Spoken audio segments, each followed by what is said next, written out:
Hello' everyone, কি খবৰ আপোনালোকৰ? আশা কৰিছোঁ সকলো ভালে আছে আৰু অসমীয়া নৱবৰ্ষৰ মোৰ ফালৰ পৰা আপোনালোকলৈ আন্তৰিক শুভেচ্ছা জনালোঁ।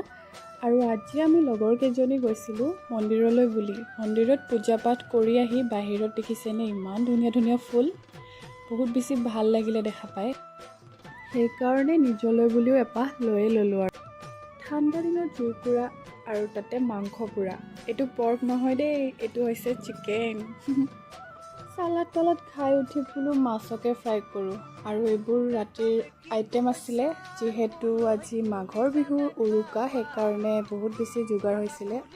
মোক দেখি ভাবিছে নেকি গাইছ মই গোটেই সোপা বনাম বুলি? নবনাওঁ, মাছ কেইডোখৰ ফ্ৰাই কৰিয়ে মোৰ কাম খতম। ৰাতি খানা পিনা খাই কৰি ঘৰৰ মানুহখিনিৰ লগত অলপমান ফূৰ্তি কৰিলোঁ। আৰু শেষত আকৌ এবাৰ আপোনালোকলৈ মাঘ বিহুৰ শুভেচ্ছা জনালোঁ। সকলো ভালে থাকক।